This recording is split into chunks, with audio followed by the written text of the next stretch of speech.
Shalom teman-teman mahasiswa Fakultas Hukum USU. Shalom. Shalom. Ya, belum semua ya. Yang off cam bolehlah dihidupkan kameranya biar kita sama-sama bisa saling melihat gitu ya kan. Sekali lagi ya. Shalom teman-teman mahasiswa Fakultas Hukum USU. Shalom. Shalom, Kak. Apa kabarnya hari ini semuanya kawan-kawan? Coba boleh deh dijawab di kolom chat kita biar kita sama-sama tahu gitu kan. Ayo.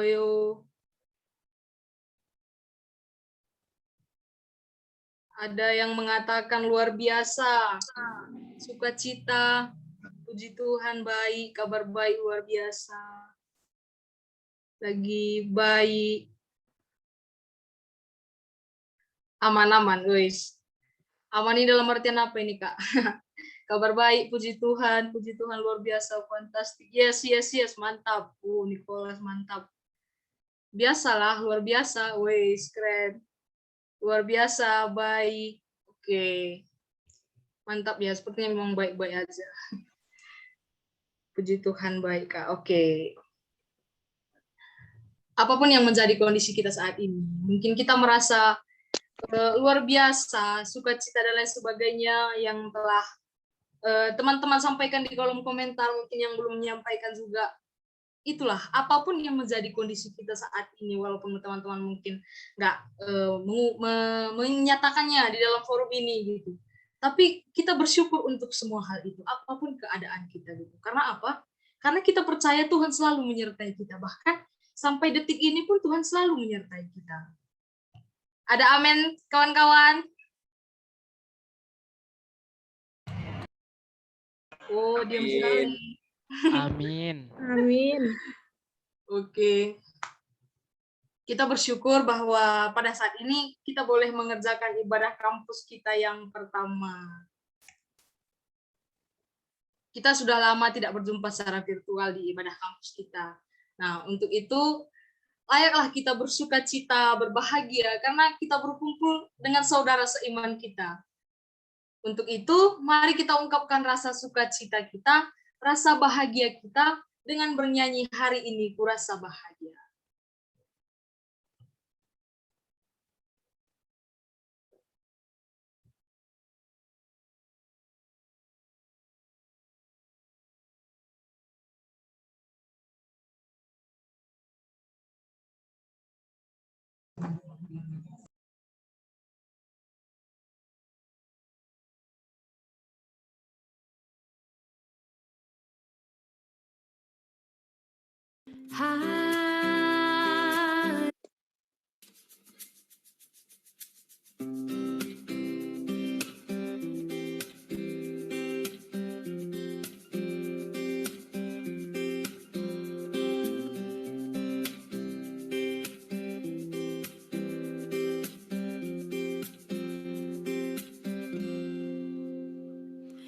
Hari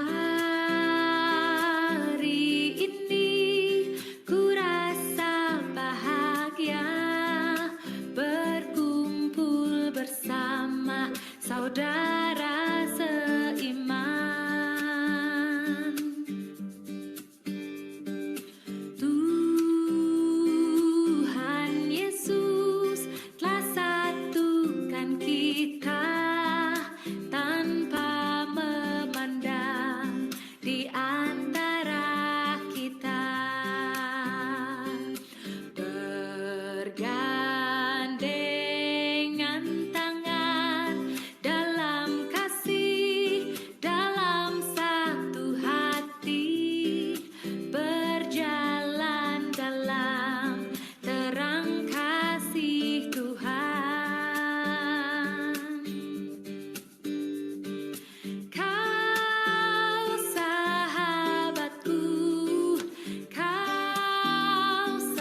takkan dapat memisahkan kita.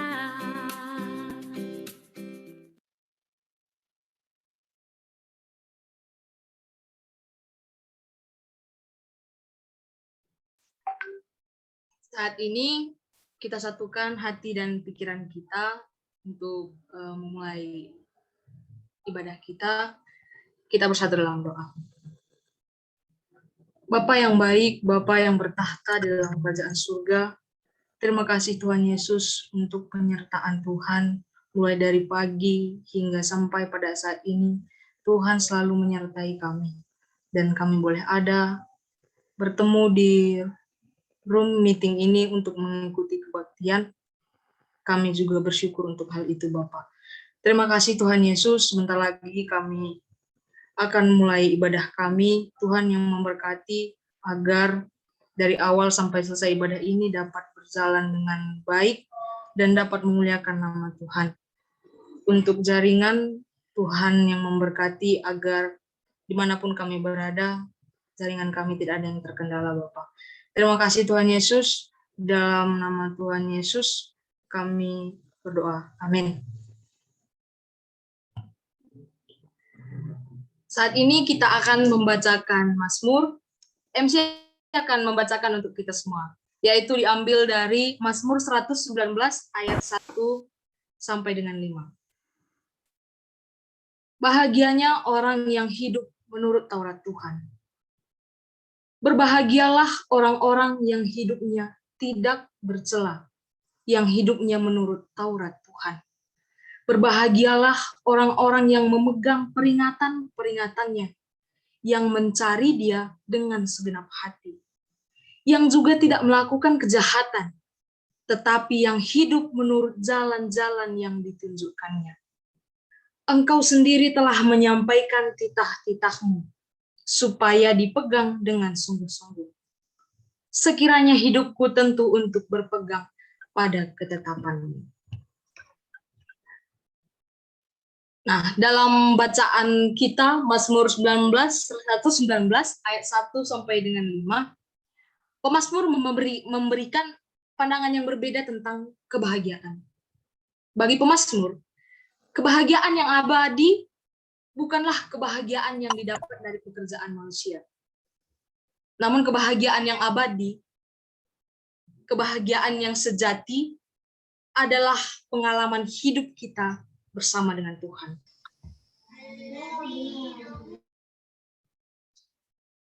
Karena kita tahu bahwa Tuhan Yesus yang telah memberikan kita pengampunan karena kasih Yesus yang abadi. Oleh karena salibnya, seluruh hidup kita menjadi milik Tuhan. Ada tempat yang mulia, anugerah-Mu tercurah. Kau berikan hidupmu sebagai ganti dosaku. Kita bernyanyi lagu Kuasa Salib-Mu. Dan sehabis lagu ini kami mengundang Ibu Delilit untuk menyampaikan firman Tuhan.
yang kukira pengampunan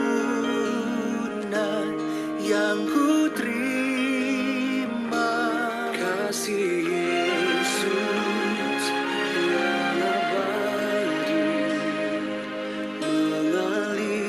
mengalir di Kalvari.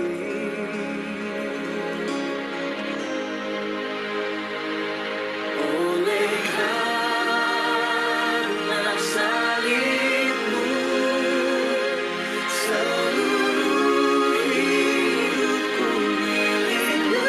Hidupku Tuhan, daramu sucikanku, kuasa salibmu pulihkanku. Oleh karena salibmu, seluruh hidupku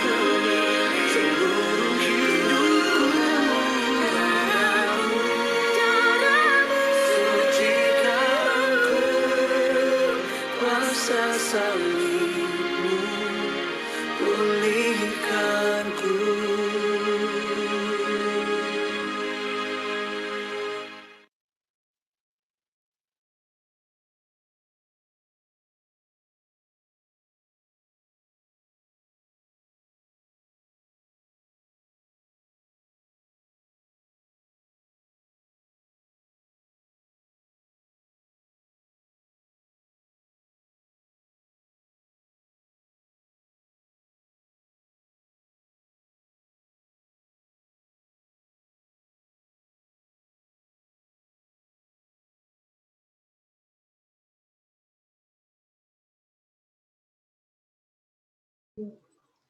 Ya, shalom semua. Mari kita bersatu dalam doa. Minta kekuatan dari Tuhan, kita berdoa. Bapa di surga,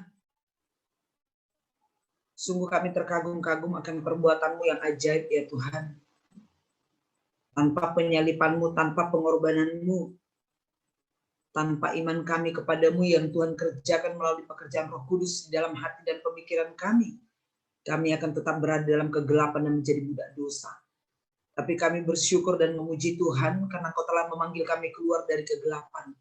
Terima kasih buat setiap anak Tuhan yang terus Tuhan memberikan hidupnya untuk-Mu, untuk boleh terus melayani Tuhan. Dan pada saat ini kami mohon campur tangan Tuhan dalam mempersiapkan hati kami, sebab kami manusia yang telah jatuh dalam dosa, tidak akan mampu memahami, mengerti firman Tuhan, apalagi melakukannya jikalau bukan Roh-Mu, jikalau bukan anugerah-Mu ya Tuhan. Maka berkaryalah di tengah-tengah kami Bapa, jamah dan kuduskanlah setiap anak-anak Tuhan dimanapun berada, bahkan jaringan kami pertaruhkan ke dalam tangan kuasa Tuhan dalam nama Yesus. Begitu juga hamba-Mu yang menyampaikan firman Tuhan. Tuhan urapi, kuatkan, taruhkan perkataan hikmat pada bibir mulut hamba-Mu. Jangan biarkan dia berkata-kata selera dan keinginannya, tapi biarlah Tuhan yang dinyatakan, biarlah kami boleh berjumpa dengan Tuhan di dalam iman kami kepada Yesus ketika kami mendengarkan firman-Mu. Biarlah kami semuanya boleh seperti Maria yang duduk di kaki Tuhan, mendengarkan suara Tuhan, membuka hati lebar-lebar. Terima kasih Bapa, kami pertaruhkan waktu ini ke dalam tangan kuasa-Mu. Dalam nama Yesus kami berdoa. Amin. Saudaraku yang dikasihi oleh Tuhan, ini topik yang sangat unik ya, one click. Memang sudah ini sepertinya gaya hidup anak muda, muda-mudi atau dikatakan generasi milenial ataupun generasi Z saat ini. Yang memang hidupnya semuanya serba klik ya, semuanya serba alat sentuh seperti itu. Ini merupakan suatu hal yang positif tapi juga bisa negatif. Ya, sebab apa? Apa yang nggak bisa dilakukan apa yang nggak bisa ya didapatkan saat ini. Dengan satu tekan saja, dengan one click semua bisa kita dapat. Semua bisa tersedia. Kemajuan teknologi bisa berakibat negatif bila tidak kita sikapi dengan baik. Pasti bisa akan merugikan masing-masing orang. Walaupun awalnya merasa sangat bahagia dan beruntung. Tetapi sering sekali kemajuan teknologi, apalagi dari kalau nggak salah ya 3 bulan kemudian selalu ada yang baru, selalu ada yang baru. Ya, hal ini membuat generasi ini penasaran. Sebab apa? Pengen tahu, pengen tahu. Kalau nggak tahu kan bisa malu. Sebab kadang-kala ada persaingan. Kau tahu nggak ini? Kau tahu nggak ini? Semua orang berbagi. Sehingga kalau nggak tahu seperti rusa masuk kampung, ya itu kan memalukan. Sehingga habis waktu kadang-kadang untuk apa? Terus mempelajarinya, menguasainya, bahkan memakainya, menikmatinya. Saudaraku yang dikasih oleh Tuhan, tapi yang menjadi persoalan adalah, yang menjadi masalah adalah ketika kita tidak bisa mengengkang, ketika kita tidak bisa menahan diri, mengendalikan diri. Ya. Rasa ingin tahu yang nggak bisa terkontrol, rasa penasaran yang tidak bisa dikendalikan, akhirnya akan menjadikan kita budak teknologi. Kita manusia loh, yang dipercayakan Tuhan dari awal untuk berkuasa atas dunia ini melalui skill, melalui intelek kita, melalui karunia dan talenta. Tetapi kalau kita perhatikan dunia sekarang sudah terbalik. Teknologi justru banyak menguasai dan memperbudak manusia. Susah. Bahkan dikatakan di dalam berita kemarin,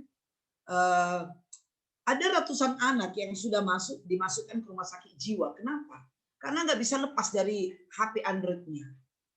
Ada juga anak-anak di sini laporan orang tuanya ketika diambil HP-nya maka dia akan lempari semua barang.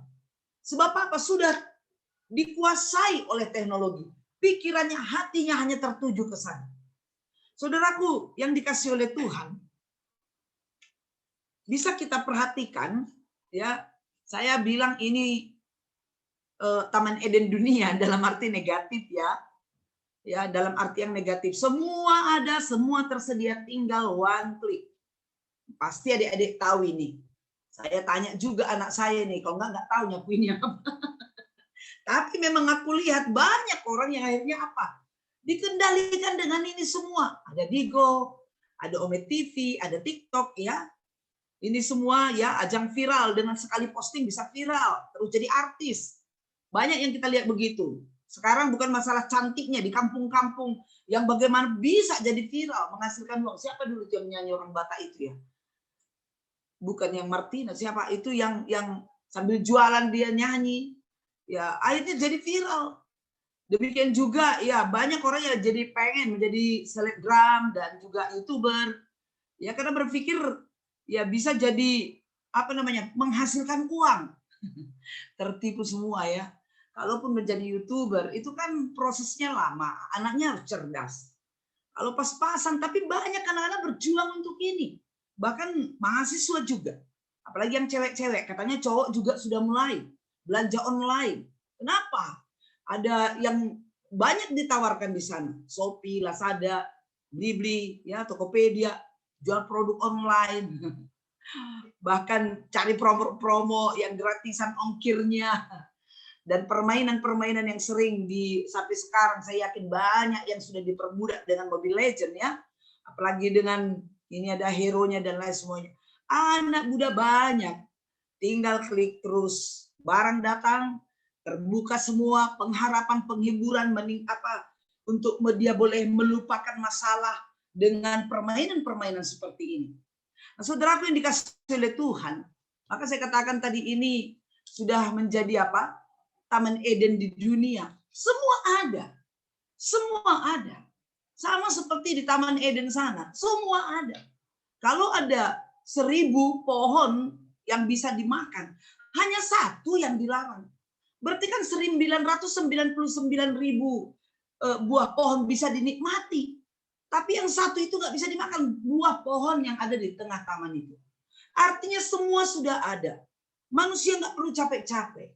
Tetapi manusia tidak pernah puas, pengen tahu, penasaran, yang tidak terkontrol. Iblis itu berkeliling melihat, termasuk ke Hawa dan kita saat ini. Kemana hati kita, kemana pikiran kita. Sehingga dengan segala kelicikannya menggait hati kita. Saudaraku yang dikasih oleh Tuhan, dunia menawarkan yang indah. Dunia menawarkan yang menawan. Dunia menawarkan yang menjanjikan. Manusia suka berhayal oleh karena terlalu banyak nonton ya, sehingga mereka pengen menjadi seorang pengusaha yang kaya, seorang direktur, manajer dan lain sebagainya. Yang menjanjikan, apalagi dengan tawaran rumah, mobil, kemudahan-kemudahan yang lain. Seperti saya yang katakan tadi, kita seperti berada di Taman Eden. Sama seperti waktu Adam dan Hawa itu, semua tersedia. Ya saudaraku, jadi dosa yang dialami oleh manusia saat ini dengan one click itu, saudara boleh kembangkan dalam pemikiran yang sering sekali menghidupkan mahasiswa ataupun pemuda, banyak orang, kita bisa melihat bahwa sebenarnya modelnya aja yang berbeda. Tetapi masalah hati yang penasaran itu, yang nggak pernah puas itu sama. Seperti dosa yang ada pada Hawa. Itu diturunkan. Makanya nggak ada yang dosa baru, nggak ada. Cuma casingnya aja yang dibaharui, ya. Tetapi masalah kejatuhan manusia itu, godaan itu ya sama. Di dalam Kejadian pasal 2 ayat 16 dan 17 itu, lalu Tuhan Allah memberi perintah ini kepada manusia, semua boleh kau makan dengan bebas. Tapi pohon pengetahuan yang baik dan yang jahat, jangan kau makan buahnya, sebab pada hari engkau memakannya, pastilah engkau mati. Ini jelas. Tuhan sudah buat suatu larangan. Banyak orang berpikir, kenapa dibuat Tuhan larangan? Sebenarnya karena Tuhan menciptakan manusia segambar serupa dengan Dia, Tuhan menciptakan manusia dengan kehendak bebas, maka Tuhan juga menginginkan manusia tetap bergantung kepada Tuhan, melayani Tuhan, sebagaimana tujuan semula penciptaan manusia untuk melayani Tuhan, untuk memuliakan Tuhan. Sehingga Tuhan membuat satu aturan agar manusia itu tetap tunduk dan taat. Tapi apa yang terjadi? Justru penasarannya, rasa pengen tahunya, itu kan yang terjadi sekarang dengan one click. Apa ya? Selanjutnya apa ya? Mulai dengan apa? Penasaran, lalu lihat, kemudian nyambung, habis waktunya. Apalagi masa COVID seperti ini. Daring katanya, dosennya sudah cuak-cuak ngomong, dia main Mobile Legend. Dia meneruskan, entah di mana dia. Dibuatnya gambarnya di situ, ya kan? Tapi orangnya entah di mana. Tuhan melihat. Apakah ada yang seperti itu saat ini? Saudaraku yang dikasih oleh Tuhan. Iblis itu perlu kita tahu, licik dan jahat. Di balik semua ini, tetap iblis. Adam dan Hawa juga di balik semuanya itu ada iblis. Begitu juga saat ini dengan apa yang terjadi di dunia.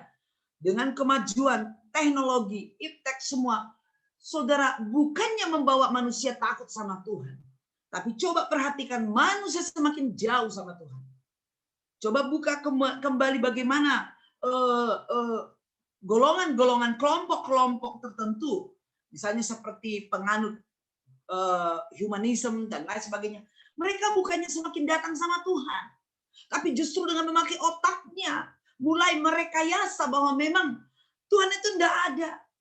Yang penting kita selama hidup itu bahagia, senang. Saudara, tertipu. Iblis itu licik dan jahat. Segala cara akan dia lakukan untuk menjauhkan kita dari Tuhan.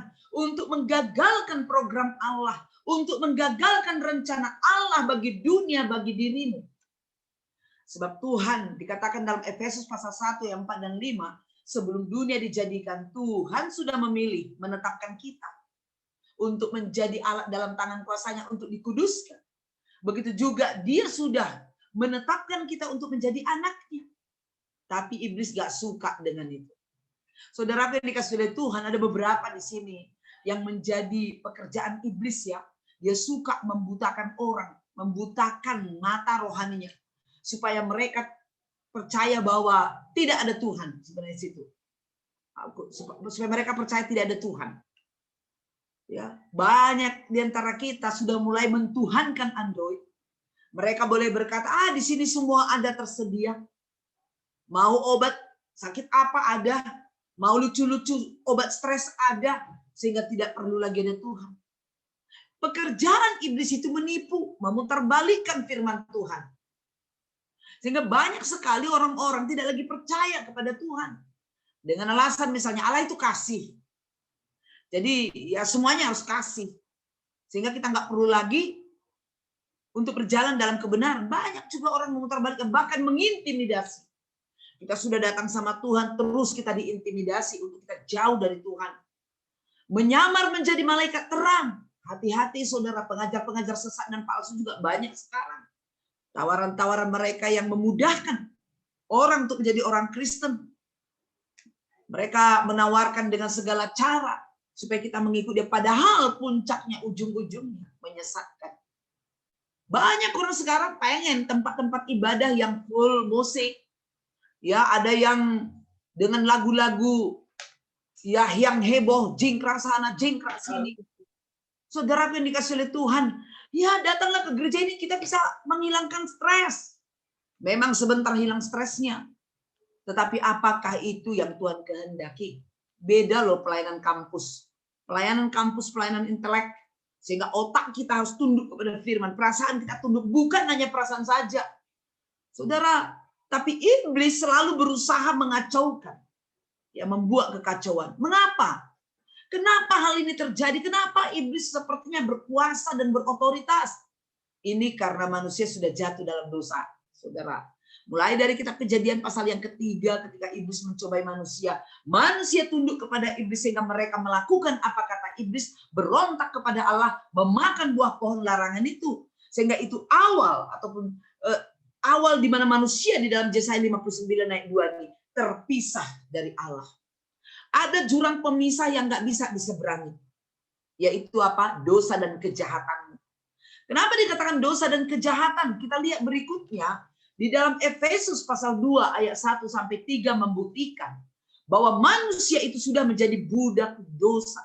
Oleh karena terpisah dari Allah. Oleh karena manusia sudah jatuh dalam dosa sejak Adam dan Hawa. Kita perhatikan nas firman Tuhan ini. Rasul Paulus mengatakan, kamu dahulu sudah mati karena pelanggaran-pelanggaran dan dosa-dosamu. Kamu di sini menunjukkan orang-orang percaya yang dulunya itu sebenarnya sama seperti pengakuan Rasul Paulus dalam ayat 3, sebenarnya dahulu kami. Itu artinya apa? Sebelum kenal Tuhan di luar Yesus, manusia itu mati. Memang masih bernafas, tetapi rohnya itu mati. Kenapa? Karena pelanggaran-pelanggaran dan dosa-dosamu. Lalu bagaimana kondisinya manusia yang mati karena dosa? Hidup di dalam dosa. Mati artinya tidak bisa melawan dosa, tapi mereka hidup di dalam dosa, menjadi budak dosa. Buktinya apa? Kamu mengikuti jalan dunia ini. Apa yang disodorkan dunia seperti one click tadi salah satu contoh, mengikuti jalan dunia. Apa yang disodorkan oleh dunia? Kemudahan. Ya, maunya daring terus, nggak kuliah seperti anak kelas 3 SMP ya. Sekarang ini disuruh bebas ujian di rumah. Wah, ini tahun pembodohan. Bagaimana dengan mahasiswa? Ujian-ujianmu ada tatap muka? Ditantang loh. Ini tantangan. One click dikatakan tadi ya. Kita bisa buka semua dari internet. Otakmu kosong. Memang ada isi jawaban. Tetapi tunggu ketika engkau bekerja, apakah yang bisa saudara pertaruhkan? Ini cara-cara setan sebenarnya. Membuat manusia itu terlena, membuat manusia itu tertidur. Mengikuti jalan dunia seperti kerbau dicuci hidung. Karena kamu mentaati penguasa kerajaan angkasa. Siapa itu? Iblis, setan. Yaitu roh yang sedang bekerja di antara orang durhaka. Siapa orang durhaka? Orang durhaka adalah orang yang menolak Kristus. Yang tidak percaya kepada Tuhan Yesus. Ya. Sebenarnya Rasul Paulus mengakui bagaimana sebenarnya kehidupan. Itu dia katakan. Bagaimana kehidupan Rasul Paulus di luar Kristus? Hidup dalam hawa nafsu daging. Menuruti kehendak daging. Pikiran-pikiran yang jahat. Saya tidak tahu apa yang kita saksikan dengan one click ini ya. Dengan membuka Android ataupun saudara boleh lihat di laptop ketika engkau membuka internet. Seharusnya daring belajar ya. Tetapi hawa nafsu itu sudah menguasai. Sehingga kita menuruti. Memuaskan hawa nafsu, tontonan-tontonan mungkin, apalagi sekarang itu ya dengan gampang sekali kita mengklik sehingga bisa terbuka apapun yang bisa kita lihat. Ini bagaimana dengan hawa nafsu? Ya bukan saja makan minum bisa kita lihat orang yang makan, tapi juga masalah seks bebas, masalah film-film porno dan lain sebagainya. Pikiran jahat, banyak kejahatan meningkat karena belajar dari apa? dari apa yang dia lihat. Secara tidak langsung kita sudah belajar, dimuridkan. Secara tidak langsung dosen kita apa? Sudah Android itu. Dan kalau tidak disaring, saudara, apa yang dikatakan dalam Filipi 3 ayat 19, bahwa kesudahan mereka, orang yang di luar Kristus adalah binasa. Binasa itu artinya masuk neraka. Sekarang mungkin banyak juga orang berpikir, ngomong neraka hari gini. Ini Alkitab. Siapapun saudara, dimanapun saudara saat ini mendengarkan, engkau dipilih Tuhan untuk mendengar ini. Karena itu dikatakan di luar Kristus, kesudahan mereka ialah kebinasaan. Kenapa? Tuhan mereka ialah perutnya ini, hawa nafsu tadi. Yang kita baca di dalam Efesus ini. Tuhannya itu perutnya, hawa nafsunya, keinginan dagingnya. Kemuliaannya itu aib, bangga mereka melakukan kejahatan. Bangga mereka melakukan dosa. Ya. Bangga mereka melakukan, kalau kita bisa lihat itu di dalam dunia politik ya, bagaimana mereka saling menghina, mencerca, nggak tahu malu. Kenapa? Karena hidup dalam kegelapan. Mereka cakap kotor, mereka menghina Bapak Presiden kita misalnya, tokoh-tokoh politik yang lain. Dan mereka mengagung-agungkan orang yang hidup dalam setan misalnya. Ini semua apa? Karena apa? Kebanggaan mereka adalah aib. Sampai ya saudara sendiri tahu, gak usah saya ungkapkan di sini. Tetapi itulah kondisi manusia di luar Kristus. Pikiran mereka semata-mata tertuju kepada perkara duniawi. One click. Itu aja intinya, karena di situ sudah ada semua. Saudaraku yang dikasihi oleh Tuhan, adik-adikku semua, apa akibatnya ya dari keberdosaan ini? Dikatakan dalam Roma 8 ayat 23a, upah dosa itu maut. Ada loh neraka itu. Kebinasaan kekal, enggak hanya 6.000 tahun di dalamnya, enggak hanya 6 juta tahun, saleleng dileleng selama-lamanya. Neraka ini sudah diciptakan oleh Tuhan, ditujukan untuk iblis dan ante-antenya, tetapi juga bagi mereka yang tidak percaya. Kan Yesus berkata, aku jalan kebenaran dan hidup. Tidak ada seorang pun yang datang kepada Bapa kalau tidak melalui aku. Jadi kalau di luar Kristus otomatis binasa. Saudaraku, maut. Apa yang dikatakan dengan maut di sini? Dalam Roma 20 ayat 15, dan setiap orang yang tidak ditemukan namanya tertulis dalam kitab kehidupan itu, ia dilemparkan ke dalam lautan api. Ini hidup saleleng nilai selama-lamanya. Di luar Kristus kalau tidak percaya, saya nggak nakut-nakuti, saya nggak ngancam. Mau saudara percaya atau tidak, urusan saudara. Tapi kalau hari ini Roh Kudus bekerja memberi pengertian bagimu, upah dosa itu maut, neraka, buka hatimu lebar-lebar. Sebab apa? Dalam Wahyu 21 ayat 8 dikatakan, tetapi orang-orang penakut, saudara penakut? Takut sama setan? Takut sama yang lain-lain? Tetapi orang-orang penakut, orang-orang tidak percaya, orang-orang keji, pembunuh, sundal, tukang sihir, penyembah berhala, semua pendusta, mereka akan mendapat bagian mereka dalam lautan api ya, yang menyala-nyala oleh api dan belerang. Inilah kematian yang kedua. Kematian pertama secara jasmani, tetapi kematian yang kedua yaitu ini. Ada orang mengatakan juga kematian pertama itu ketika dia terpisah dari Allah, mati secara rohani, tapi ada mati secara jasmani, mati selama-lamanya, neraka yang kekal. Semua kita akan menjadi tua, semua kita akan menjadi mati. Soal mati kita tidak tahu kapan. Tetapi di balik kematian ada dua kekekalan yang sedang menanti, surga atau neraka. Saudaraku, Allah itu sungguh luar biasa kasih. Dia menciptakan neraka untuk setan, bukan untuk manusia. Dia mau menyelamatkan manusia. Maka dalam Roma 6 ayat 23b dikatakan, karunia Allah ialah hidup yang kekal di dalam Kristus Yesus Tuhan kita. Tuhan mengaruniakan hidup kekal. Tuhan mengaruniakan surga, tetapi di dalam Yesus Kristus. Di luar Yesus tidak ada surga. Yesus adalah jalan. Yesus adalah kebenaran. Yesus adalah hidup. Yesus ini adalah Allah yang menjadi manusia, yang ditetapkan untuk menjadi apa? Jalan pendamaian. Di dalam Kisah Para Rasul pasal 4 ayat 12 dikatakan, di bawah kolong langit ini tidak ada nama yang diberikan kepada manusia yang olehnya kamu dapat diselamatkan. Hanya oleh nama Yesus. Bagaimana Yesus ini menyelamatkan kita? Dalam Roma 5 ayat 8 ini dikatakan, Akan tetapi Allah menunjukkan kasih-Nya kepada kita oleh karena Kristus telah mati ketika kita berdosa. Allah sangat peduli dan mengasihi kita. Allah tidak menginginkan kita masuk neraka. Allah sudah menetapkan di luar Kristus masuk neraka. Dia tidak mau saudara binasa. Maka dia datang ke dunia. Dia berikan anaknya yang tunggal itu. Bagaimana cara Tuhan menyelamatkan kita? Salib. Tadi kita ada nyanyikan salib. Adakah saudara merenungkan kalimat demi kalimat, bait demi bait, kalimat ujian tadi? Saya nggak tahu lagu itu. Tapi hatiku pengen teriak, pengen nangis. Sebab apa? Siapakah kami ini Tuhan? Kami manusia berdosa, kami manusia bejat, kami manusia pemberontak. Tidak ada yang baik dalam diri kami. Tapi Engkau mati ketika kami berdosa. Engkau mati ketika kami melakukan kejahatan. Saudara-saudara yang dikasihi oleh Tuhan, saya tidak tahu apa yang saudara lakukan ketika berbicara tentang one click. Apakah engkau melakukan itu untuk hal yang baik atau yang buruk? Bagaimana kondisimu saat ini saya juga tidak tahu. Tapi satu hal yang saya tahu bahwa manusia sudah jatuh dalam dosa.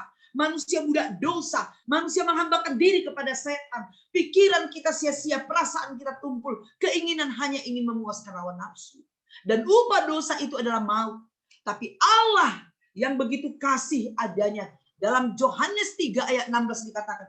Karena begitu besar, tidak ada batas. Karena begitu besar, tak ada kata yang dapat mengukir ini. Karena begitu besar kasih Allah akan dunia ini.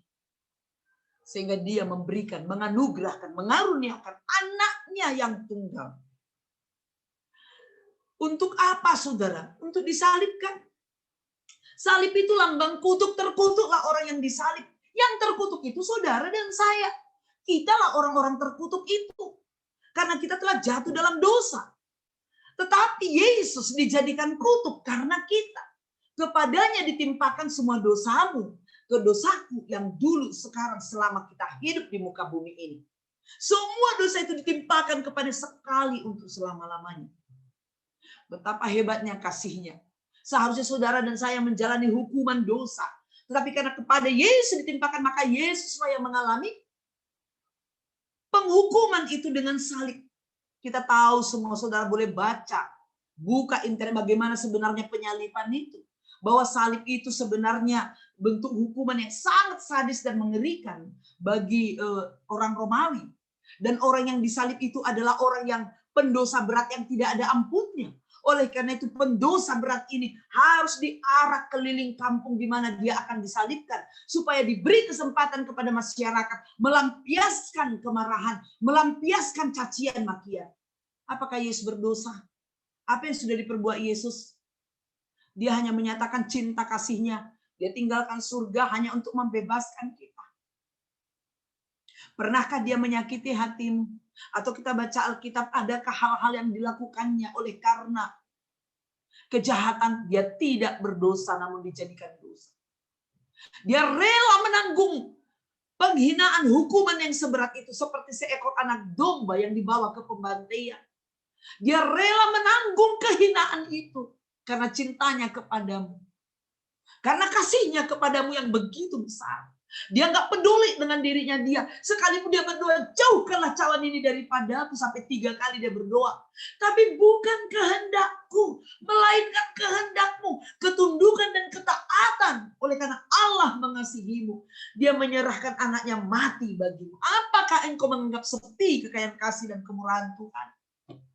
Saudaraku yang dikasihi oleh Tuhan, Yesus disalib bukan karena dia orang berdosa, tapi dijadikan dosa karena dirimu. Dia mulia dijadikan hina karena dirimu dan saya. Kita yang hina menjadi mulia karena dia.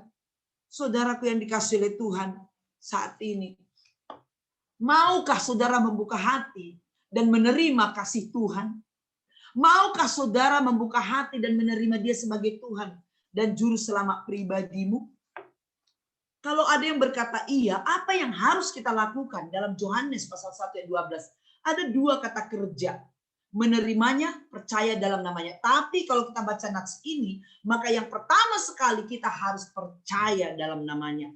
Kita harus percaya bahwa Yesus Mesias anak Allah. Kita harus percaya bahwa Yesus adalah Allah yang menciptakan segala sesuatunya, tidak ada satu menjadi tanpa Dia.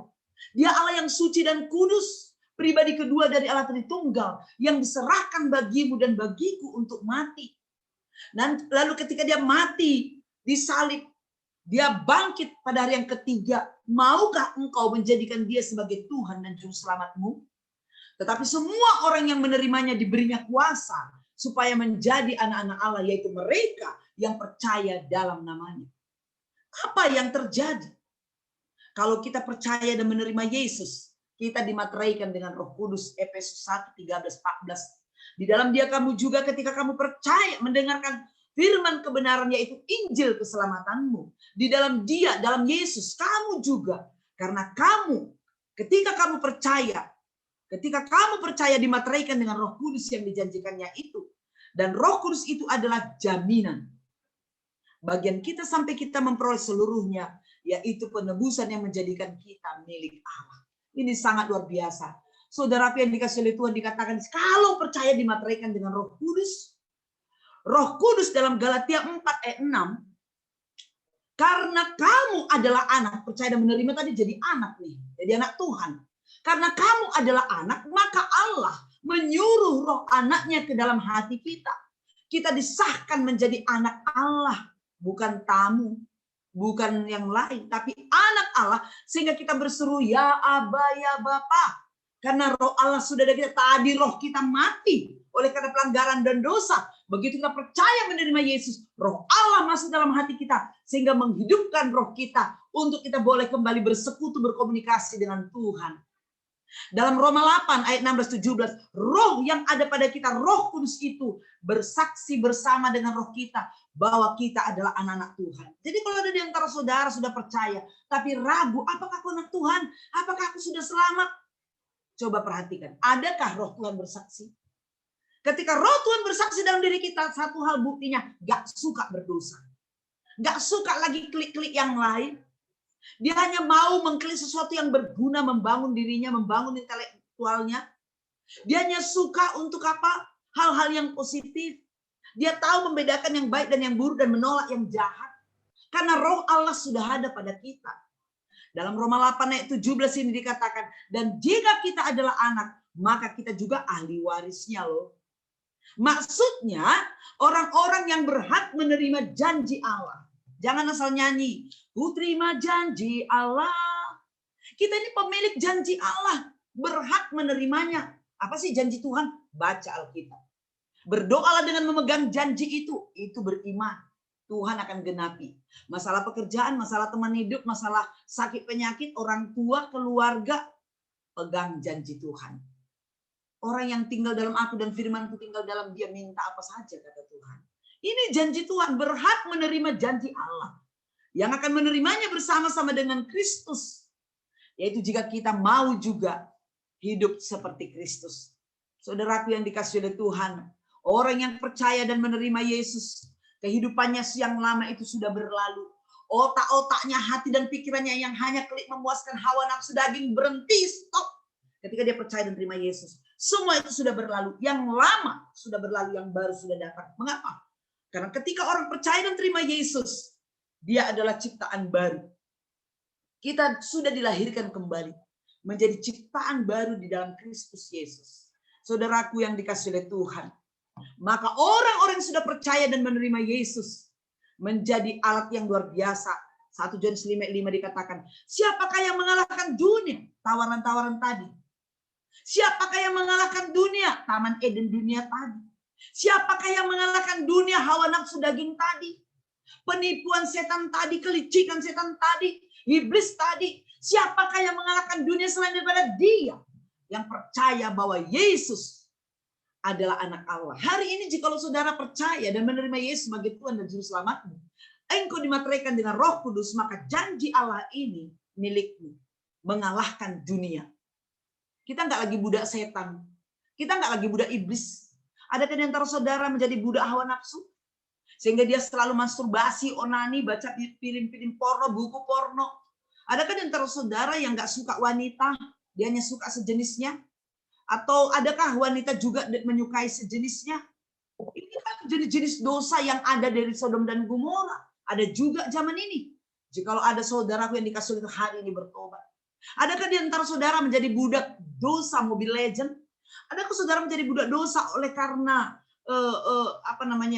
belanja online? Sehingga uang keluarmu tidak seimbang lagi dengan biaya kuliahmu? Sudah menjadi budak, hari ini bertobat. Sebab Yesus memberikan kemenangan. Saudara, di dalam Roma 8 ayat 37. Tetapi dalam semuanya itu kita lebih daripada pemenang. Oleh Dia yang telah mengasihi kita. Orang yang percaya kepada Yesus. Menjadi milik Allah, menjadi anak Tuhan. Menjadi pewaris kerajaan surga. Ahli waris kerajaan surga, pemilik janji Allah. Ditetapkan menjadi pemenang. Saya seorang yang sudah percaya tahun 86.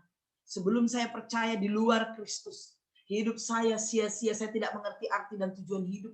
Saya mencoba mencari dengan melakukan, kalau sekarang ini one click, saya juga suka shopping dulu. Tetapi hidupku nggak nyaman, nggak ada kebahagiaan. Sampai pada akhirnya aku bertemu dengan Yesus dan menerima Tuhan sebagai Tuhan dan Juru Selamat pribadiku. Sejak tahun itu 86, hidupku diubah 180 derajat sampai sekarang. Saya tidak pernah berhenti mencari pimpinan Tuhan, teman hidup, pekerjaan, panggilan hidup, visi pribadi, semua Tuhan anugerahkan. Memang ada harga yang harus dibayar. Kita tidak lagi serupa dengan dunia ini. Saudaraku yang dikasih Tuhan, bagi saudara yang AKK, setialah. Sungguh-sungguh setia sampai kau menjadi PKK, sampai kau duduk di koordinasi. Ini adalah latihan kepemimpinan menjadi pelayan ketika engkau di dunia alumni. Engkau tidak akan mudah tergoda oleh dunia ini. Engkau tidak menjadi budak dosa, tapi menjadi pengaruh, menjadi terang, garam berdampak. Bagi adik-adik yang mungkin baru pertama sekali ini mendengar, ataupun sudah percaya dan terima Yesus, tetaplah berakar bertumbuh di dalam Dia. Kalau ada di antara saudara yang terikat oleh karena dosa apapun itu hari ini, ketika engkau percaya sungguh-sungguh, Yesus Mesias anak Allah, aku percaya, aku serahkan hidupku kepadanya, dan engkau berdoa, hai iblis tinggalkan aku sekarang pengikut Yesus, bukan pengikutmu, maka iblis akan undur daripadamu. Semua sebatas doa. Kita bersatu dalam doa. Mari kita berdoa. Adik-adikku yang dikasihi oleh Tuhan, berdoalah secara pribadi. Apapun keterikatanmu, ingat, kalau engkau sudah percaya dan terima Yesus, Allah ada padamu. Roh yang ada padamu jauh lebih besar daripada roh yang ada di dunia ini. Jangan takut. Sebab penakut akan masuk ke dalam neraka. Tapi kita, orang-orang yang berani oleh karena iman kepada Yesus. Karena itu apapun kondisimu, pergumulanmu saat ini, hanya tinggal doa, Yesus, aku percaya kepadamu. Tolak iblis, datang sama Tuhan, maka dia akan undur daripadamu. Berdoa, terima Yesus sebagai Tuhan dan Juru Selamatmu. Katakan, Yesus, aku menerima Engkau sebagai Tuhan dan Juru Selamatku. Mulai saat ini aku mau menjadi pengikutmu. Aku mau tinggalkan dosaku. Bapa, kuatkan aku untuk setia di hadapanmu. Kita berdoa. Bapa di surga, Engkaulah yang melawat setiap pribadi Tuhan. Dimanapun anak-anakmu saat ini berada. Jikalau ada di antara mereka yang hari ini menyesal atas dosa. Dan mereka rindu untuk datang kepadamu. Jikalau ada di antara mereka yang terikat oleh karena one click ini Tuhan untuk memuaskan hawa nafsu daging. Bukan untuk hal yang positif, tapi untuk hal yang negatif. Mereka sudah tertipu selama ini. Engkau sudah membukakan bahwa iblis di balik semua penipuan untuk menjauhkan mereka dari Tuhan. Sesungguhnya untuk menghancurkan hidup mereka supaya mereka dimasukkan ke neraka. Saat ini kami berdoa, hamba berdoa dalam nama Yesus segala bentuk penipuan iblis dihancurkan. Biarlah mereka yang hari ini mengundang Yesus masuk ke dalam hatinya. Genapi janjimu Bapa dalam Efesus 1:13-14 bahwa mereka telah Kau lahirkan kembali. Mereka telah dimateraikan dengan Roh Kudus dan mereka setelah menjadi anak-Mu. Nama mereka telah dicatat dalam kitab kehidupan. Kuatkan, teguhkan iman mereka. Begitu juga seluruh para pelayan Tuhan, baik adik AKK, demikian juga PKK dan koordinasi. Tuhan ajar kami tetap setia. Sebab kami percaya bahwa Allah yang kami layani adalah Allah yang hidup. Dalam nama Yesus, kami telah berdoa dan bersyukur kepadamu. Amin. Saya kembalikan buat MC.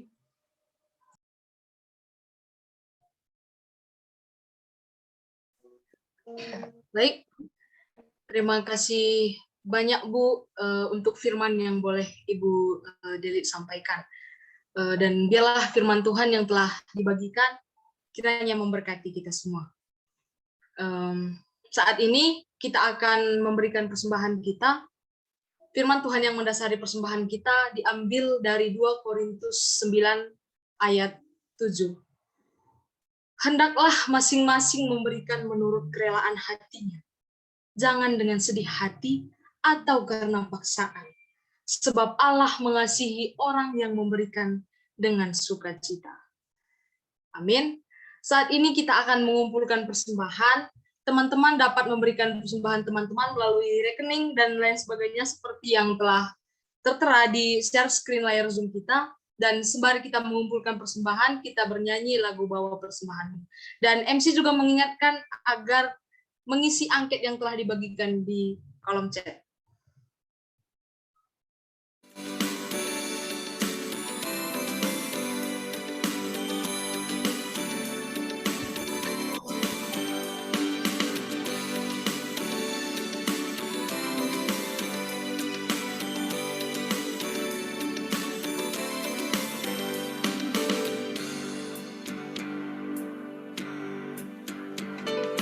Bawa persembahanmu dalam rumah Tuhan dengan rela hatimu, janganlah jemu.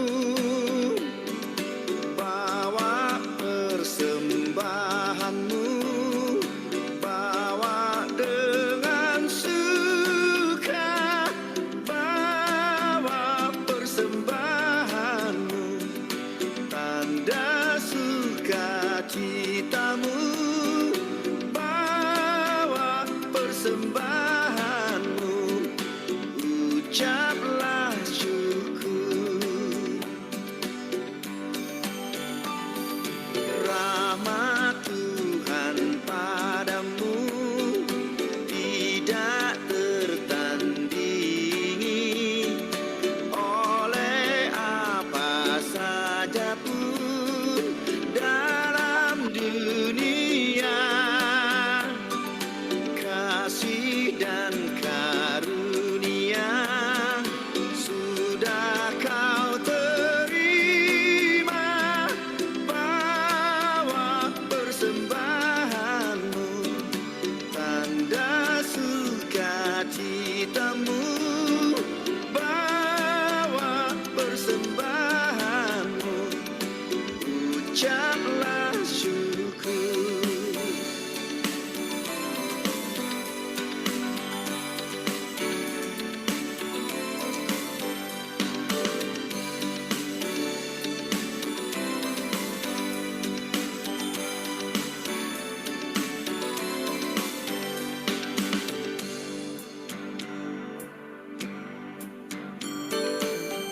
Persembahkan dirimu untuk Tuhan pakai, agar kerajaannya makin nyatalah.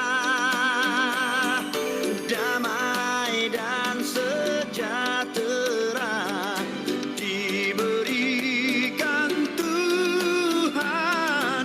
Bawa persembahanmu, tanda sukacitamu, bawa persembahanmu, ucaplah syukur.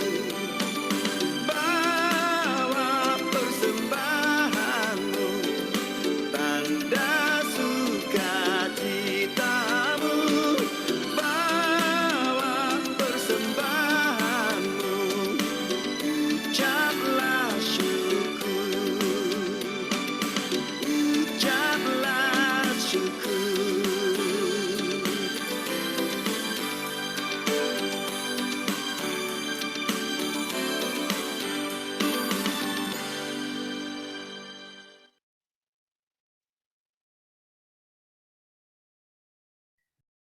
Saat ini MC akan membacakan warta kebaktian kita selama seminggu ke depan.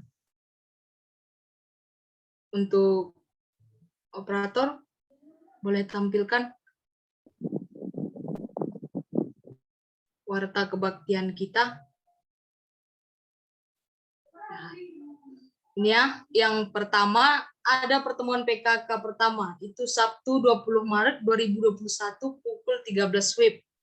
Yang kedua, kebaktian seusu, Jumat 26 Maret 2021 pukul 19 WIB. Dan yang ketiga, kebaktian kampus yang kedua, Jumat 2 April 2021 pukul 19 WIB.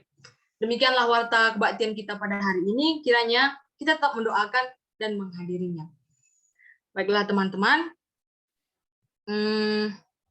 saat ini kita akan menonton sebuah video. Wow. Dan harapannya teman-teman boleh fokus semua gitu kan. Pasti sangatlah tidak asing kita dengar dan kita nyanyikan. Yaitu lagu himne yang terkenal dan sering dinyanyikan di gereja-gereja seluruh dunia. Lagu apa itu? Lagu itu adalah I Have Decided to Follow Jesus. Ada kisah nyata yang melatar belakangi terciptanya lagu tersebut. Dan dalam video kali ini akan diceritakan kisah nyata yang melatar belakangi lagu I Have Decided to Follow Jesus. Ada kisah pengalaman keputusan mengikut Yesus dan setia sampai akhir. Sekalipun taruhannya adalah nyawa. Oke teman-teman, kita akan saksikan video ini. Untuk operator, kami persilakan.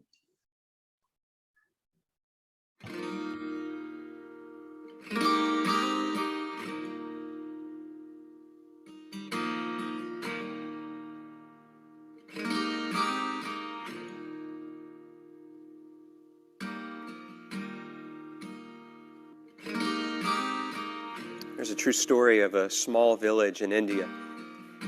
And in this village, there was this family that came to a saving faith in Jesus Christ as Savior and Lord. This agitated the village so much, and everybody became so upset that an angry mob gathered and shoved them into the public square. The village chief confronted them, and he said to the man, "If you and your family will not recant your faith, you all will surely die." The man didn't know what to say or what to do. And so the only thing that came to mind for him were the words of a song that he himself had composed when he had first surrendered his life to God. And so he began to sing, "I have decided to follow Jesus. No turning back, no turning back." And with that, horrifically, his children were killed. I have decided to follow Jesus. I have decided to follow Jesus. I have decided to follow Jesus. No turning back, no turning back.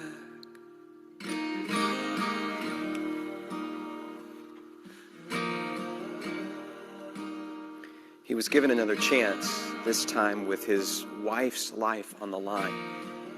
And yet he continued to sing, "Though none go with me, still I will follow. No turning back, no turning back." Though none go with me, still I will follow. Though none go with me, still I will follow. Though none go with me, still I will follow. No turning back, no turning back. After her tragic death, he was given one final opportunity, this time to save himself. And yet he continued to sing. Cross before me, the world behind me. The cross before me, the world behind me. The cross before me, the world behind me. No turning back, no turning back.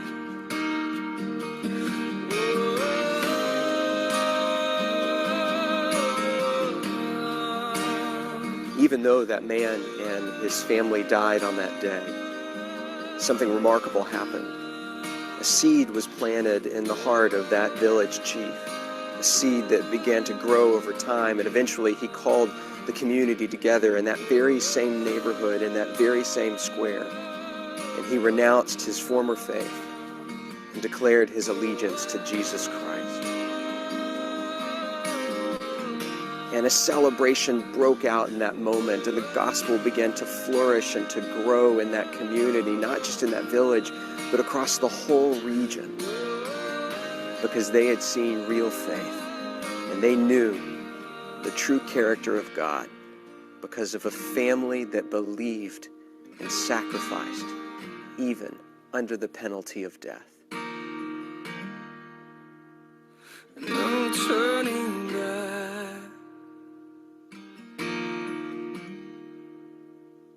No turning back.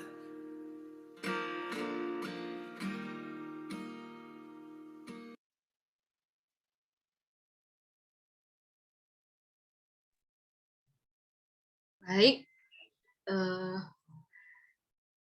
dari video tersebut kita sudah menyaksikan bahwasannya kesaksian dari latar belakang lagu ini mengingatkan setiap orang percaya bahwa mengikut Tuhan bukanlah hal yang mudah.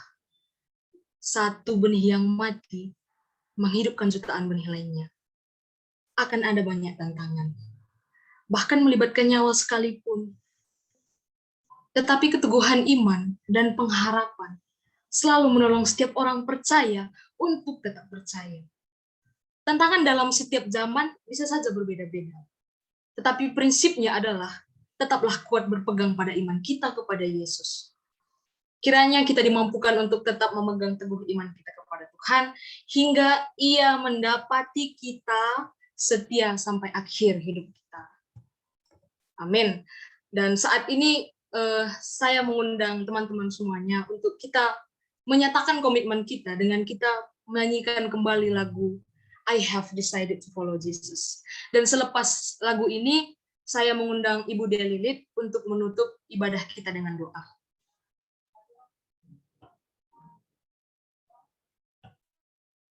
I have decided to follow Jesus.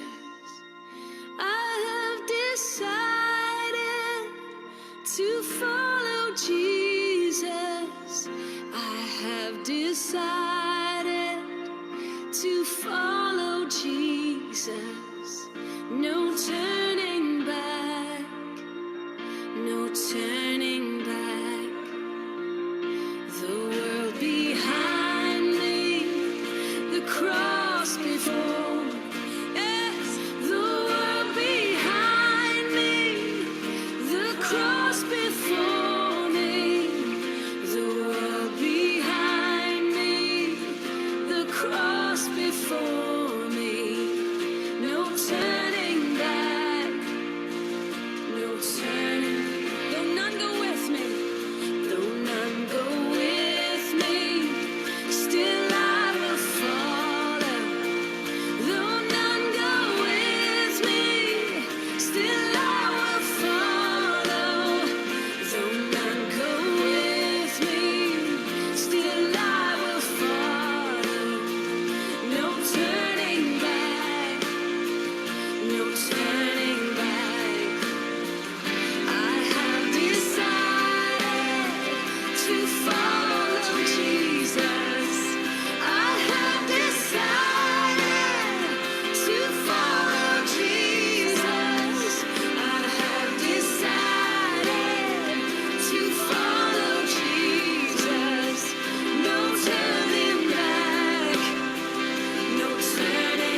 kita akan berdoa mengakhiri pertemuan kita. Nanti di akhir kita nyanyi Bapa terima kasih.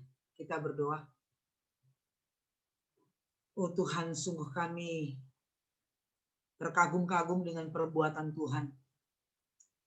Ketika iman kami kepada Yesus berakar, bertumbuh dan berbuah.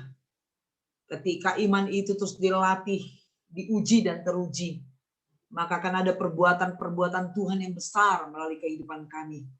Seperti apa yang baru kami saksikan. Betapa luar biasanya karyamu ya Tuhan. Bapa, mungkin kami tidak akan mengalami tantangan seperti itu. Tetapi saat ini ya Tuhan, ada begitu tantangan upaya melalui teknologi, bahkan juga melalui sains apapun, bahkan budaya yang ada di sekitar kami yang mencoba menarik kami, menjauhkan kami dari Tuhan. Bapa, biarlah melalui kesaksian film yang terakhir ini, kami boleh memiliki iman yang teguh, yang tidak goyah, yang tidak akan ingkar, tetapi tetap setia sampai Maranatha Yesus datang kedua kali. Kuatkan dan teguhkanlah hati kami Bapa. Jadikan kami menjadi alat dalam tangan kuasa Tuhan. Biarlah hati kami Tuhan baharui dari hari ke hari. Menjadi hati seorang murid yang mau terus belajar dari Tuhan. Yang menyerahkan hidupnya, dididik, dilatih oleh Tuhan. Kuatkan dan teguhkan hati setiap sidang jemaat-Mu Bapa. Untuk mereka tidak menjadi putus asa ketika tangan Tuhan membentuk. Tetapi mereka boleh tetap berkata, aku tidak akan ingkar, aku tetap setia, aku akan tetap setia. Karena kami percaya bahwa Tuhan melakukan yang terbaik dalam kehidupan kami. Seperti yang sudah Tuhan kerjakan. Melalui kematian dan kebangkitan-Mu memberikan kepada kami hidup yang kekal. Terima kasih Bapak yang baik, kami mau akhiri pertemuan ibadah kami ini. Dan kami yakin bahwa kasih Tuhan tidak pernah berakhir dalam kehidupan kami. Dan Engkau berkati semua Tuhan, program-program pelayanan yang ada di Fakultas Hukum ini. Demikian juga Tuhan di dalam ibadah seusut Tuhan Engkau berkati hamba-Mu, persiapan-persiapan, bahkan juga pertemuan ibadah yang lain. Biarlah kami tetap setia mengerjakan apa yang harus kami kerjakan. Dalam nama Yesus Allah yang hidup, kami telah berdoa dan bersyukur kepada-Mu. Amin. Mari kita berdoa sebagaimana Tuhan Yesus mengajar kita berdoa. Bapa kami yang di surga, dikuduskanlah nama-Mu, datanglah kerajaan-Mu, jadilah kehendak-Mu di bumi seperti di surga. Berilah kami pada hari ini makanan kami yang secukupnya, dan ampunilah kami akan kesalahan kami, seperti kami juga mengampuni orang yang bersalah kepada kami. Dan janganlah membawa kami ke dalam pencobaan, tetapi lepaskanlah kami daripada yang jahat, karena Engkau yang punya kerajaan dan kuasa dan kemuliaan sampai selama-lamanya. Amin. Saudaraku yang dikasihi oleh Tuhan, kembalilah ke tempatmu masing-masing, ke dalam dunia aktivitasmu, dengan hati yang penuh sukacita karena nama-Mu telah dicatat dalam kitab kehidupan. Engkau telah dimateraikan dengan Roh Kudus, Engkau tidak sendirian. Roh Allah ada padamu untuk melakukan hal yang besar. Karena itu kerjakanlah keselamatan-Mu, maka terimalah berkat daripada Tuhan. Kiranya kasih karunia dari Allah Bapa Tuhan kita Yesus Kristus, persekutuan dengan Roh Kudus yang menyertai saudara sekalian, hari ini, esok, dan sampai selama-lamanya. Amin. Bapa, terima kasih. Bapa, terima kasih. Bapa, terima kasih. Bapa di dalam surga, ku berterima kasih. Amin. Amin. Tuhan semua berkati. Shalom. Shalom.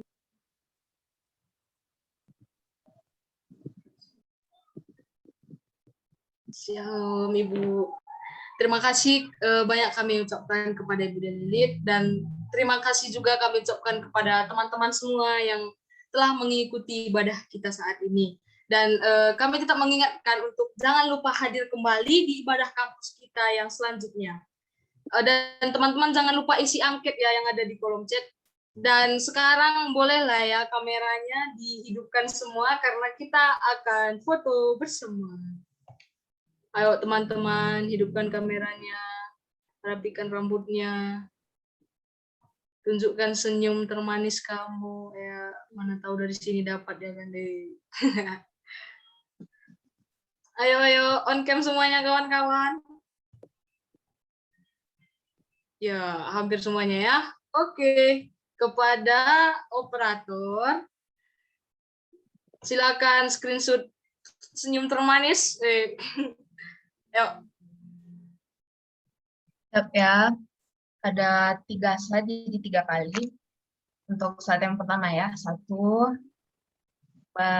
3. Oke, yang kedua. Senyum lagi, 1, 2, 3. Yang terakhir ya. 1, 2, 3. Oke, udah. Oke. Shalom semuanya. Terima kasih ya. Shalom, Terima kasih. Akhirnya jangan lupa diisi ya. Berkati.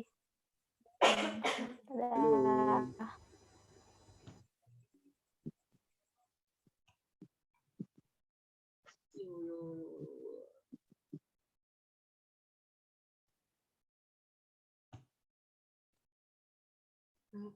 Shalom Kak Sapa.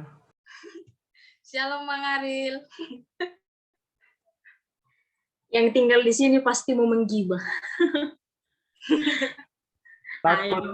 Takut Jen. Ada. Ini ada evaluasinya, Jen? Ada kan? Mana si Cinting? Kalau ada biar izin keluar aku. Yo. Adalah yang si Lili sini. Aku kira supaya ikut aku evaluasi dibilang. Si Emri mana? Aku nggak nampak dia. Pak Emri off cam. Ini loh Kak Emri. Mana? Nggak ada Ada loh. 2 Kak Emri. Ada Elizabeth. Gimana MC-mu besok, El? Hai. Len. Besok ya, Sabet. Iya, Bang Aril. Ngeri kau ya. Ketua kamar pun Kenapa? langsung kawan-kawan kau. Kalau kata Bang Arya tadi.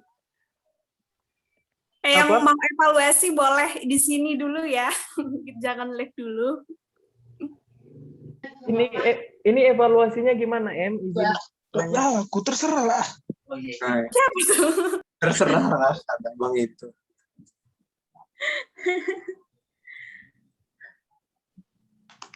Iya, Em.